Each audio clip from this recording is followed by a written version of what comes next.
pleasure to talk about pre-disaster risk assessment. So the course description is a process that can be presented to evaluate facilities located in high hazard regions, generally in low-income areas,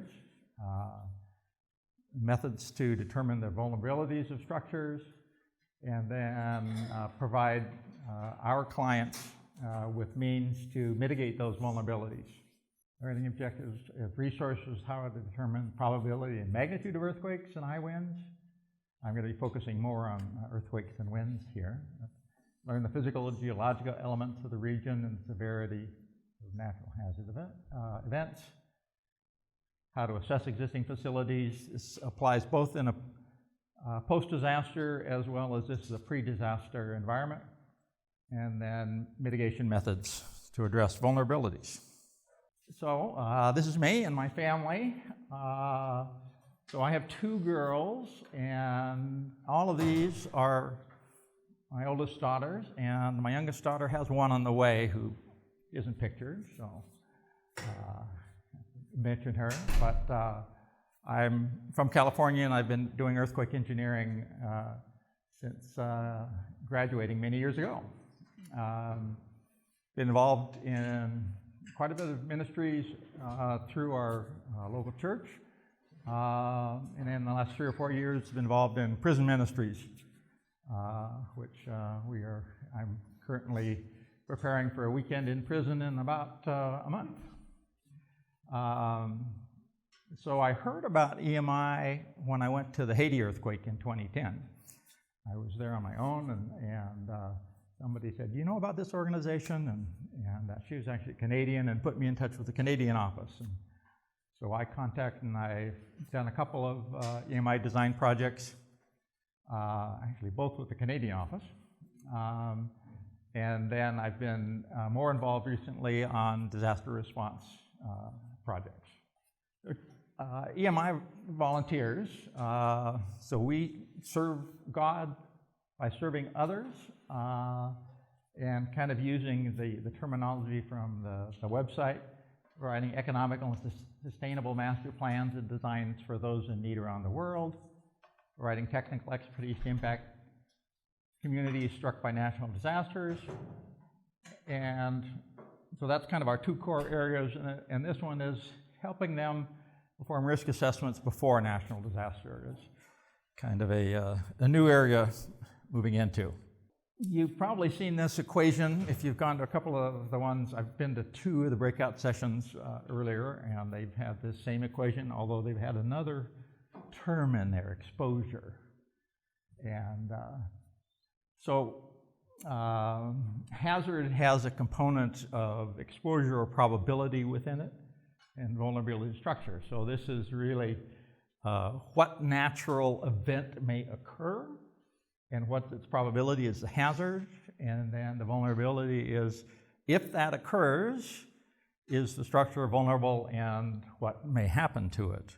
So I was looking at the disasters around the world, and many of them occur where there's high poverty in the world, and this is really where EMI goes, is to the high poverty areas. So this is a world natural hazard event, which has both high winds, earthquakes, volcanoes, everything. But you can see around the equator is where we have all the high winds, and then we have the ring of fire around the Pacific and Atlantic, or earthquake regions.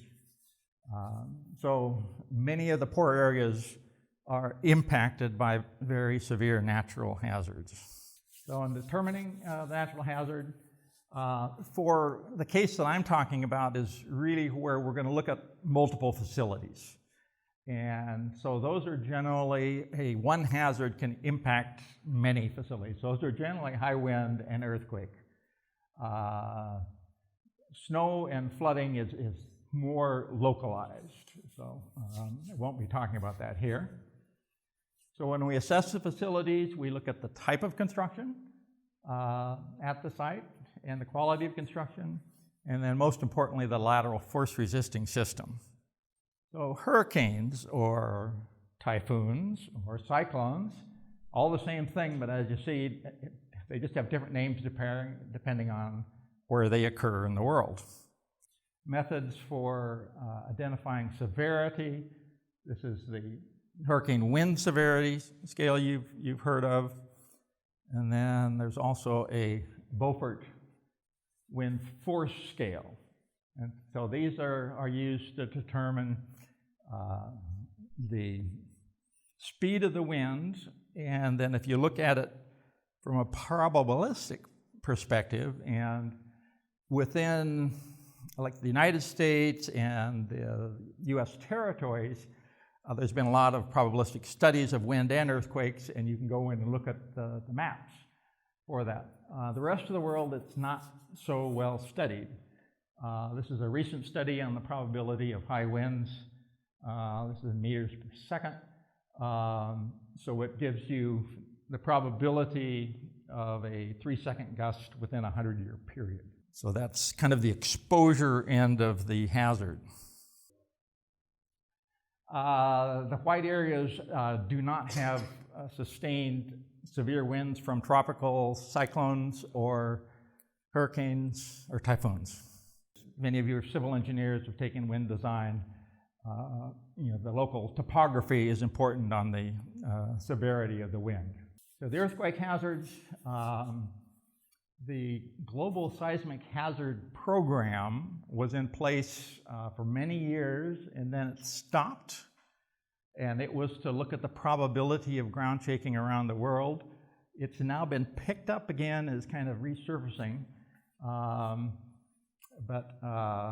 So it's what I've found is one source that's reasonable and identifies, again, this is a probability of ground shaking at a site with a 10% probability in 50 years. So it gives you the probability of that level of shaking. The shaking is defined in a scale. And if we go to US codes, where I said this has been studied, and this keeps changing over the years as we go on, but the green line is probability of exceedance in a 50-year time span. Okay, so for wind risk category 1 structures, we have a 15% probability in 50 years. Category 2, it's 7%, and 3 and 4, it's 3%. And earthquakes, we have 10% in 50 and 2% in 50. But when we go to third world countries, those typically we don't have the information to get this type of probability. So EMI was asked to provide a risk assessment for Compassion International's partners in northern Haiti. Compassion International, you've known, they're most famous for supporting children, from first world countries supporting children in third world countries. And how they do it is they have local communities team with Compassion, and if a local community meets Compassion's criteria, then they can become available for sponsorship of children. And that criteria is they have to provide safe schooling, they have to provide food and water, they have to nurture their spiritual and mental and health needs. And so there's generally always a school, there's always a church, and maybe a medical facility and a project office. So we were to be looking at up to 140 Compassion partners in northern Haiti. And I was quite impressed with the criteria and of Compassion and how they ensure their partners meet their criteria. So there was an earthquake in early 2018 in the very northern part of the earthquake. It was not a large earthquake, did some damage in the north, but it kind of brought back the memories of 2010 when in Port-au-Prince they had a devastating earthquake. And so Compassion said, well, is there anything we can do? And so they teamed up with the EMI, and I'm going to talk about that project. So the earthquake hazard, this is a tectonic plates in the Caribbean area, and kind of the little arrows show which direction the plates are moving, and the numbers are the speed at which they're moving. And these are existing faults in the island of Hispaniola. So Hispaniola has Dominican Republic on the east and Haiti on the west. And so Port-au-Prince, where the major earthquake was down where that white star is, and this kind of horn at the top is where the recent earthquake in our evaluation was conducted.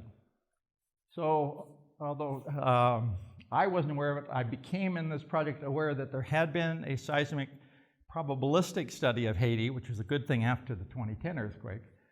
And so this allowed us to look at the probability of the ground shaking for each of the sites that we visited. And so this is %G, so it ranges from 1.8 times G down to nothing.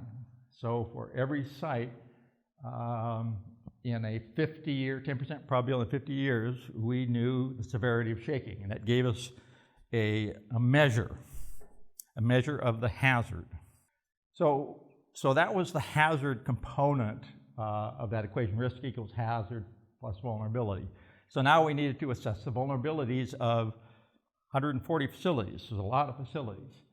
So the first team that went was just two of us, Wesley Sneher and myself. And so we tried to establish a protocol and a method so that we could efficiently do that. So as I said, every Compassion partner essentially has a church, a school, a project office, and then they may have a medical facility. And so we would go to the site. First thing we do, we would draw a map, label everything, assign numbers to the buildings, identify the functions, and the number of stories. And so from there, we could proceed to looking at individual buildings. So when we looked at individual buildings, we would first take pictures of all sides, and then we would walk the building carefully to try to determine the lateral load system within the building. So we'd walk around both throughout the floors, and we'd identify the vulnerabilities, and I'll go into some of those. Once we've done that, we would assign a vulnerability rating. So this is about the only chance we're going to have to look at this facility. Because we're looking at 50, 80, many, we can't go back and study each one and do structural analyses. We are doing this based on engineering judgment. And our best engineering judgment is while we're sitting there staring at the building. And if there's a question, we can go in and look. So we assign a vulnerability rating when we're there. And then we also identify what retrofits we can do to mitigate those vulnerabilities when we're there. When we leave it, it's really tough to come back. So this is a picture from my notebook. Solid lines are essentially the lateral system. And I have some arrows saying add a partition, add a wall, brace. So this is my notes identifying the vulnerabilities, the mitigation of the vulnerabilities.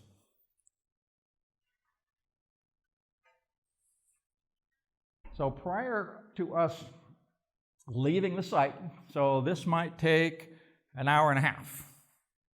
So we've looked at 4 buildings, we've taken photographs of them, we've determined the lateral load resisting system, and so we confirmed that of those site objectives, We've met all of those. Individual buildings we've met.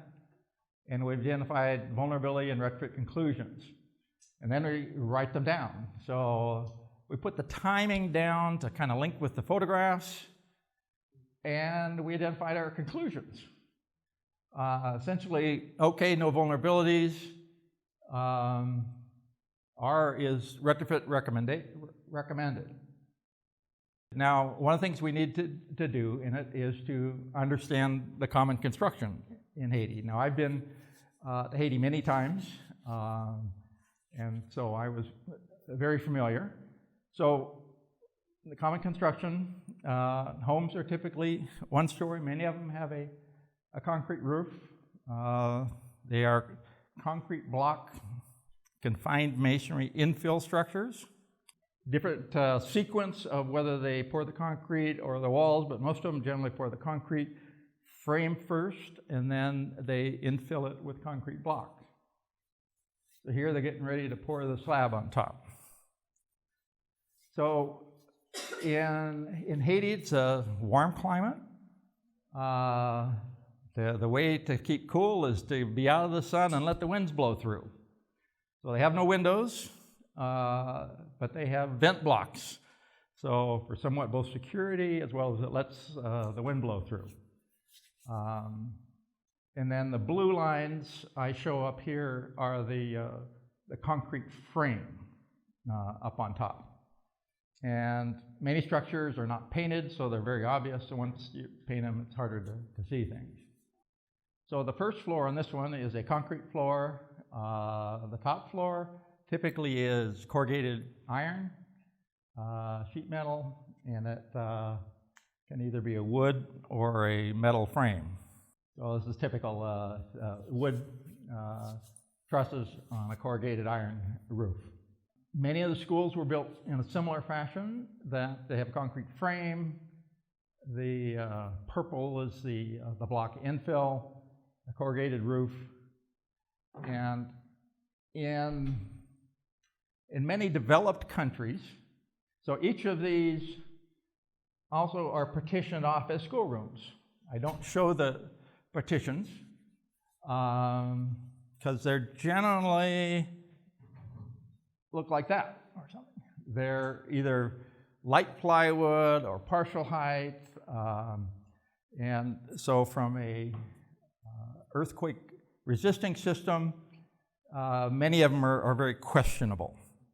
So the common vulnerabilities in the Haitian type of construction is, they want many windows to let the air go through. Heat's the problem. However, if you have many windows, it also means you don't have walls that are stiff to resist the earthquake forces. And particularly if they're not confined, and I'll talk about that in a little bit, or they're not well distributed. You have the back of the walls solid because it's up against a hill, and the front's all windows because of a view and the air coming in. Well, then when the earthquake hits, it's all going to spin around that solid wall. So in earthquake-heavy structures are generally a problem. Unlike in a high wind, heavy structures are generally the best kind of construction. So in Haiti, you have both high winds and high earthquake loads. So it's a problem. So the walls will try to move, and if the roofs are light and not strong enough, they may tear away and fall down.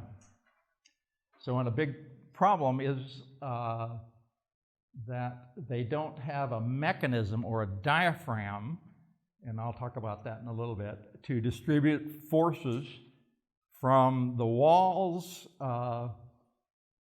to walls in the direction of the earthquake, which are stronger.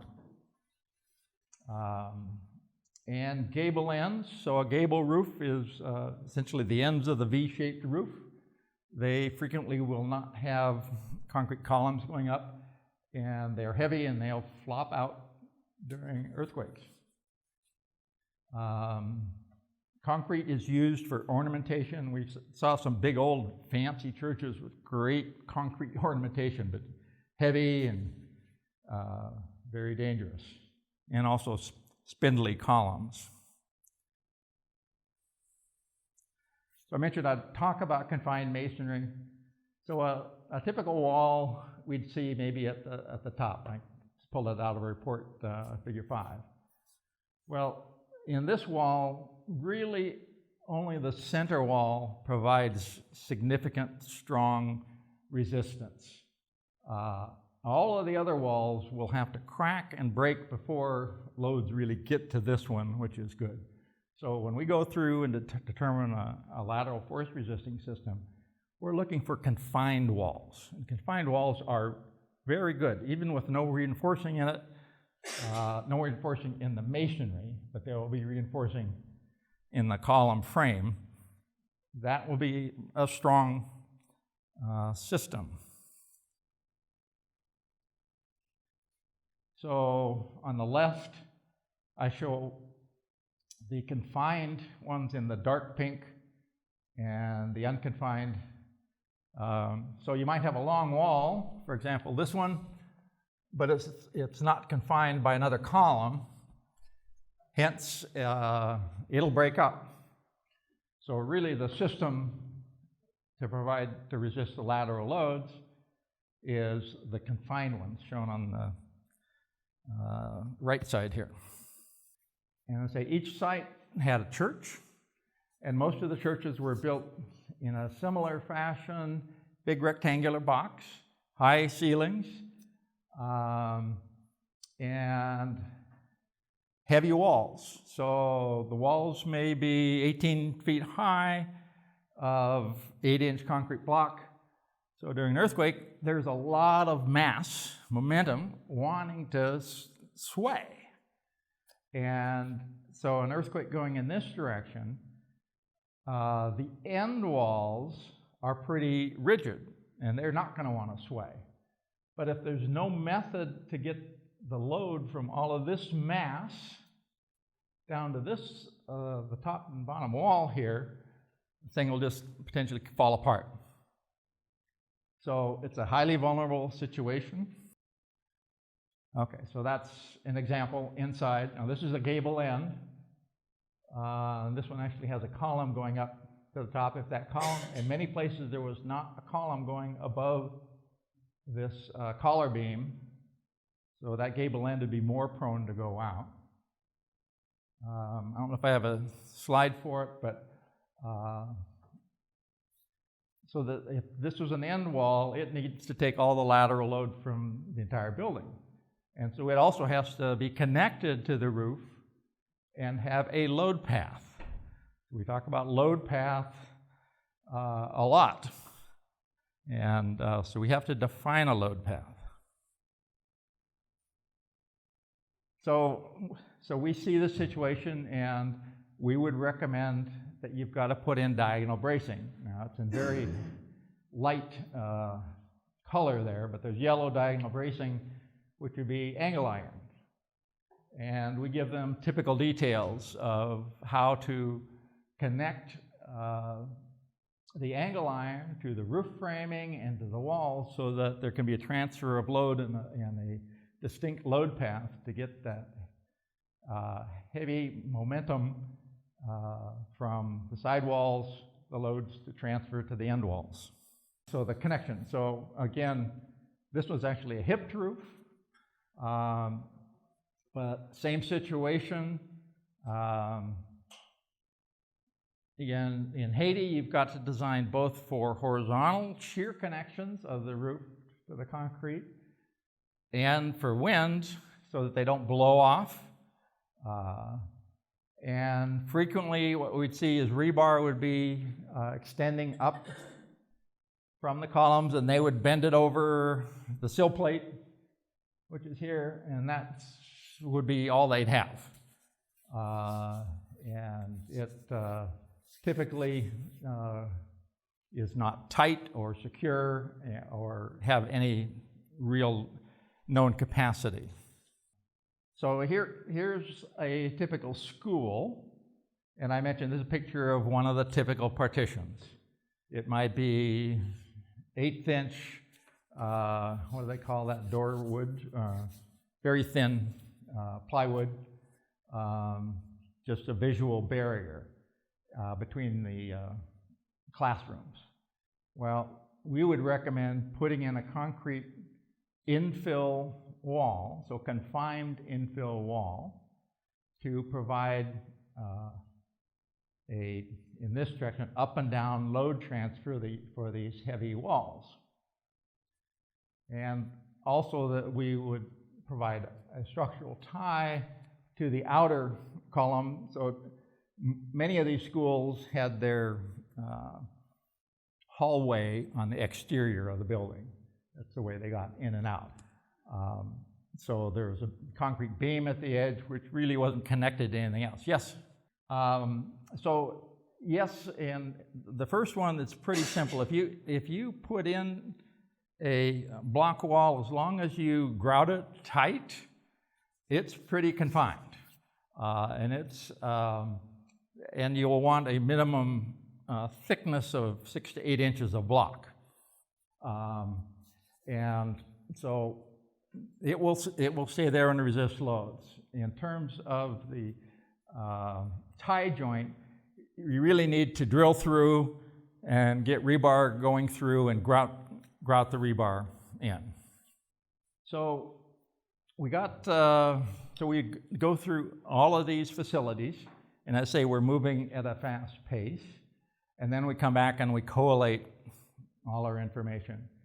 And so in this case, the client is Compassion International. Now, they don't own any of these facilities. These are their partners. But they are doing this as a service to their partners to let them know what their problems are. And I'll speak a little bit about what happens next a little bit later. And so we collate all information, and for each site, we identify the HO744 is the Compassion identifier, so the name of the facility, where it's located, its latitude and longitude, and this is the hazard that we got from that seismic risk map. And then, so for each building, so we have a designated A, B, C, D, so this is one of the buildings. When we did the evaluation, what its function is, its risk rating, so that combines the vulnerability and the hazard. We've identified here as moderately low. There was no existing damage. There was some vulnerability of the lateral loads to resist walls. Because of the hazard, it was relatively low in this case. Recommend to add masonry to the main floor, wide by a full height opening to add a wall. So for each building, we identify that. So this whole program was initiated by a small earthquake, and so there was damage. And so one of the things we did is identify damage from either this or a previous earthquake as we go through. And then we gave them methods to repair these, which would typically be grout injection. In the United States, we'd use epoxy injection. But they don't have the resources to do that there. So we would do grout injection. Well, it would be grout injection, typically pointing, jamming it in, getting it as far in as they can get it. So getting back to combining hazard and vulnerability into risk, the ground acceleration that we were experiencing, broken down into 6 categories, is from 0.4 G to 0.1 G, labeled from very high to low. And the vulnerability of the structure was, so for example, a church without a diaphragm may be very high vulnerability. So a high vulnerability church in a low acceleration area may have a risk level of 3. And maybe it's not something you need to act on immediately. But if it's located in a high earthquake hazard level, then that's a potential problem. From that last chart, we rate all the buildings of their risk from low to very high. And then we have a chart. It's just summarizing all our results. So we broke it out for each facility. It had church, school, project, others, and then we identify its risk level. With all of these facilities, now Compassion International, one, if they were the owner and they had so much funds, they could say, okay, I'm going to start on the red ones first, and I'm going to move on from there. Now these are partners with them, so what my understanding is that they're going to pass this information on to their partners and help them to make good decisions going forward. Now what EMI offered was that once they've digested this, we would send a team to go down and train a group of contractors, masons, maybe 3 or 4, that could set up a team and just work their way through these facilities. Now, financially, it's difficult because each of these are poor facilities and Compassion isn't wealthy either. So there's got to be a way to figure that out, but it may be a method where they address, they use this information to raise some money, and then set together a program. Let's hit the most vulnerable ones, the highest risk ones over the next 2 years or something, and start to cut down the overall risk. And you realize these are schools, churches, high occupancy, high hazards, potential loss of a great deal of life. So in conclusion, the report we provide listing all of the facilities. At each site we have a hazard with the same probability of occurrence, and we identify the vulnerabilities for each building and provide them with a risk rating for their planning purposes. And how we wrote the report is in the appendices we listed all the common construction methods that we've observed, and then we have another appendix which is all the common vulnerabilities that we observed, and another appendix saying here's the common retrofit methods to address those vulnerabilities. So they now have the information on which to make a decision to take some corrective action. Any other questions? Not in these buildings, but in Port-au-Prince, an area that was hit by the big earthquake 9 years earlier, a lot of retrofitting had been done. And also after the earthquake, there had been several, and I don't know if EMI has been involved, but there's been programs to train their workforce, train their masons on how to build seismic resistant construction. And it's not difficult. The kind of construction materials they use, you can have quite a safe building if you pay attention to certain details, such as providing confined walls in both directions in a uniform manner. They just need to follow through. Haiti has no building codes, and there's no permits required, there's no supervision, so they really need to rely on the craftsmen, the contractors there to do a good job.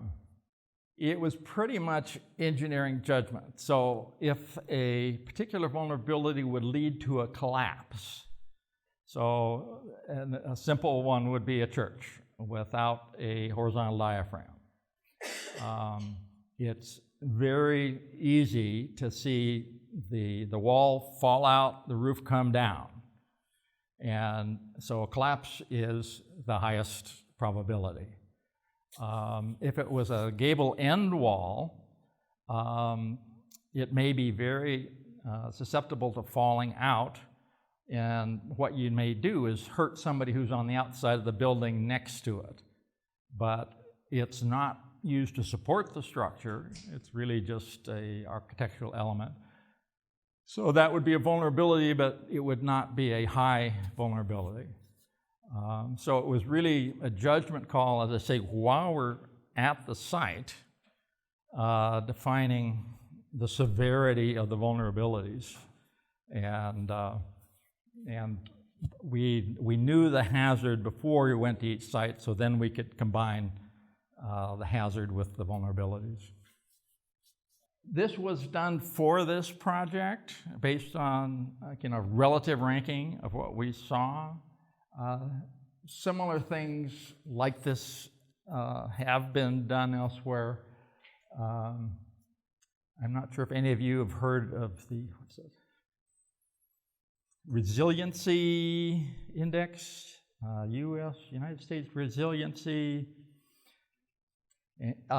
There is a movement coming out of California. I was on the committee for a couple of years for contractors and building owners to get a platinum rating or a gold rating like you have for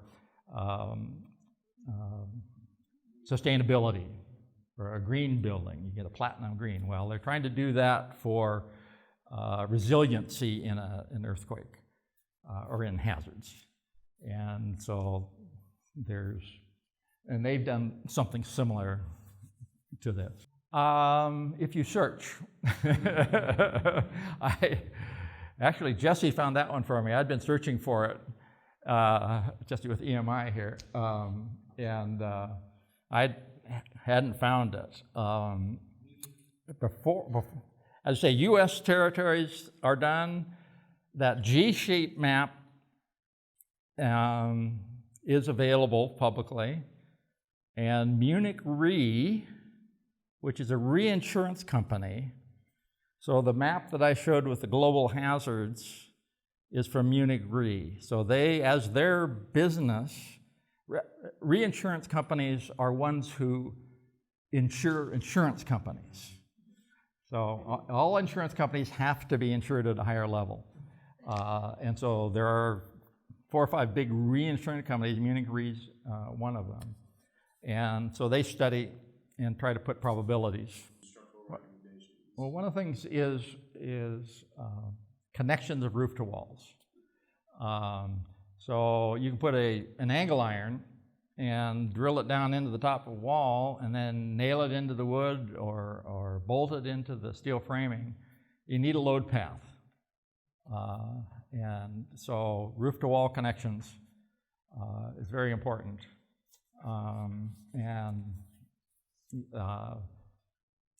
Making sure you have a confined wall on the front and the back, on this left side and the right side for smaller structures, and that's usually sufficient. And when I was in Haiti in 2010, after the earthquake, nobody wanted to stay inside their homes because many of them had collapsed and fallen down. And when they were rebuilding, nobody wanted a concrete roof over it because they saw it kill people. Well, my perspective is a concrete roof is a great diaphragm, and if it's built on a decent building, it's a great way to go. So you had to do some convincing to people there to use that common method of construction. Well, that's what we, as EMI, offered, and I volunteered to go back and to train some contractors. And it's not as simple as just training, because implementing the recommendations, although they are very common, every situation's a little different. And you really need to understand the situation to do it right. And so it's figuring out a method to see that there's some kind of quality control, that what is done is effective. And so that's something, and apparently, so we are going to be reaching out back to Compassion to see if they want to team with us further on this project. Probably not in Haiti, but definitely it is an option that's been done many places. Yeah, and actually some of the church buildings had tapered pilasters. So they may have been thick at the bottom and tapered as they go up. And those provide some amount of out-of-plane resistance. But generally the diaphragms, they can be put either at a horizontal level or they can be put right under the ceiling, either one. So they're kind of hidden. But again, the connections are crucial for them to be effective. And I guess the other thing in earthquake design is ductility. And these are all very brittle structures. And in first world countries like ours, we have many detailing requirements so that connections, concrete connections, steel connections are very ductile.